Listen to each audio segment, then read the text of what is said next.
نحمده ونصلي على رسوله الكريم أما بعد فأعوذ بالله من الشيطان الرجيم بسم الله الرحمن الرحيم قد جاءكم من الله نور كتاب مبين صدق الله الذي وبلغنا رسوله الأمين المدين المؤمن الكريم الأهل ولا ذلك من الشاهدين والشاكرين والحمد لله رب العالمين. حضرات میں نے ابھی قرآن پاک سے مشہور و معلوم آیت تلاوت کی ہے.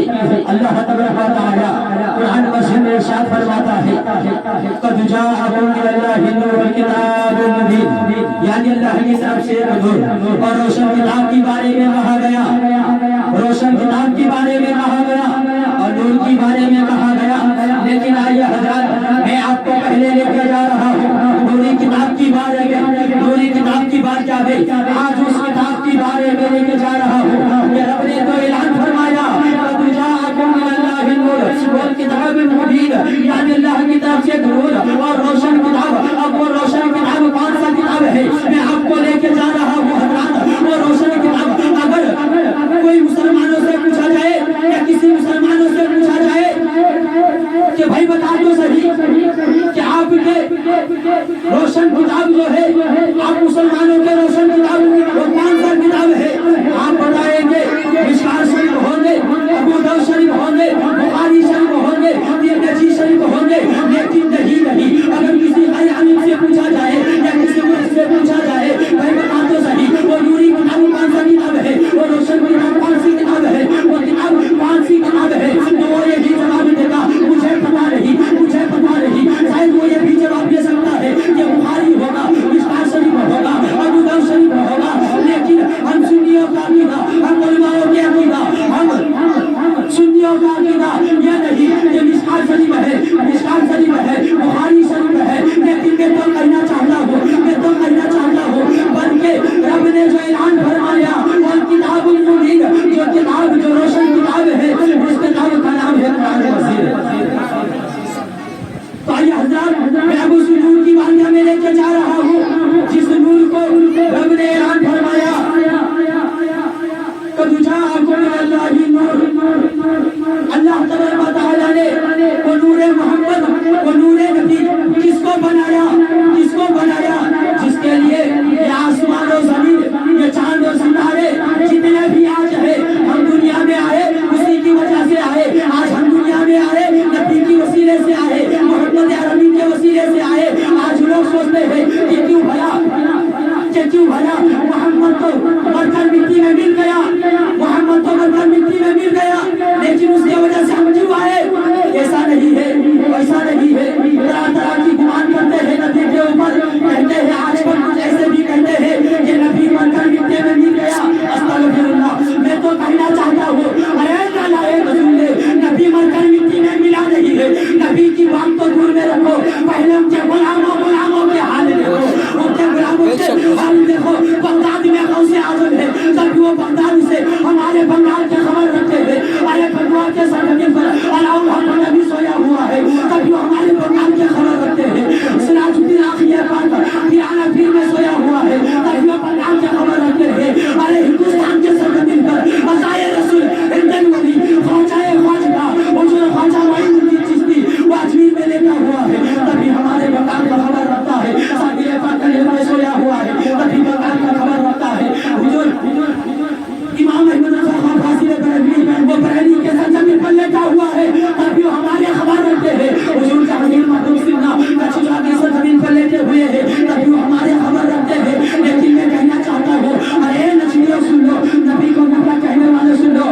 دیکھو نبی کے غلاموں کا یہ حال ہے، نبی کے غلاموں کا یہ حال ہے. دیکھو بغداد میں غوث اعظم تو ہے لیکن ہمارے بات سن رہے ہیں، ہمارے بات سن رہے ہیں. دیکھو نبی مر کر مٹی میں مل گیا. میں تو کہنا چاہتا ہوں ارے تم نبی کی بات کر رہے ہو کہ نبی مر کر مٹی میں مل گیا. تمہارے ساتھ ہندوستان مر کر مٹی میں مل جا سکتا ہے لیکن میرے مصطفیٰ کا قرآن کبھی نہ بے شک. اور حدیث پاک میں بھی آیا ہے کہ محمد کے غلاموں کا کفن میلا نہیں ہوتا.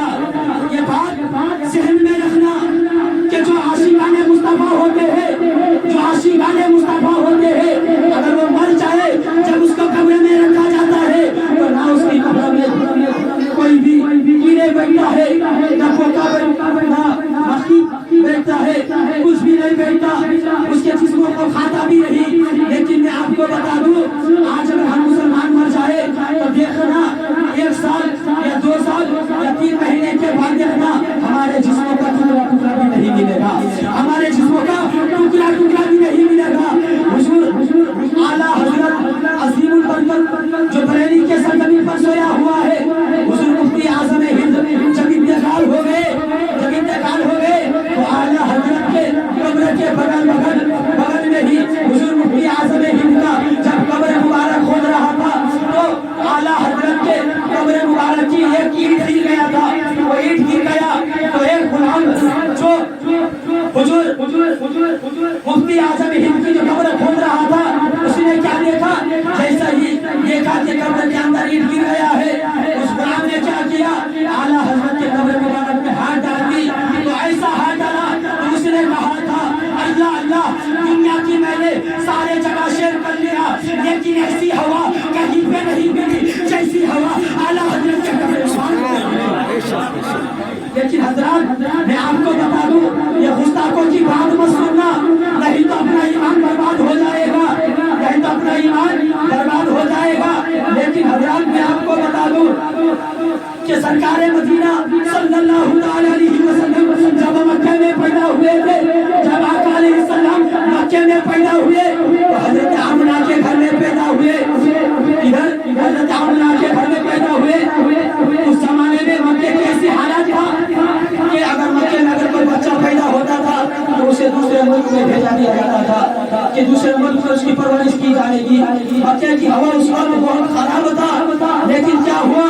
جب سرکار مدینہ صلی اللہ علیہ وسلم مکے میں پیدا ہوئے، حضرت آمنہ کے گھر میں ادھر حضرت آمنہ رو رہے ہیں، ادھر حضرت آمنہ رو رہے ہیں۔ پروردگار عالم کی بارگاہ میں حضرت جبریل عرض کرتے ہیں، یا پروردگار عالم، آپ کے حبیب کی امی جان حضرت آمنہ رو رہی ہے، گھر میں رو رہی ہے۔ تو رب نے فرمایا کہ جبریل جا کے پوچھو کیوں رو رہی ہے۔ حضرت جبریل نے پوچھا تو بتایا کہ پروردگار عالم، آپ کی حبیب کی ماں اس لیے رو رہی ہے کہ میرے مصطفیٰ کو لے جانے کے لیے کوئی نہیں آ رہا ہے۔ تو رب نے اعلان فرمایا کہ جبریل چلے جاؤ، میرے حبیب کے گھر میں چلے جاؤ، آمنہ کے گھر میں چلے جاؤ، اور جا کر کہنا آمنہ تجھے گھبرانے کی ضرورت نہیں ہے، تیرے لال کو لے آنے کے لیے حضرت حلیمہ خود واپس آ رہی ہے۔ لیکن حضرات جیسا ہی حضرت حلیمہ السعدیہ رضی اللہ تعالی عنہا مکہ مکرمہ میں پہنچا، کسی سے ملاقات کیا اور پوچھا بھائی بتا دو صحیح ادھر حضرت عبداللہ کا گھر کون سا ہے؟ تو بتائیے ادھر سے چلے جاؤ ادھر مل جائے گا۔ حضرت حلیمہ السعدیہ نے کیا کیا؟ نبی کے گھر میں تشریف لے آئے، دیکھا اندر سے دروازہ بند تھا۔ حضرت حلیمہ السعدیہ نے کیا کیا؟ دروازے پہ ہاتھ لگایا، آواز لگایا، جیسے ہی آواز لگایا اندر سے آواز آیا، کون ہو؟ حلیمہ ہونے کا؟ حاجی میں حلیمہ ہو۔ دروازہ کھولا گیا، حضرت حلیمہ السعدیہ رضی اللہ تعالی عنہا گھر میں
حضرات میں اپنی تقریر کو یہاں سے ختم کرتا ہوں.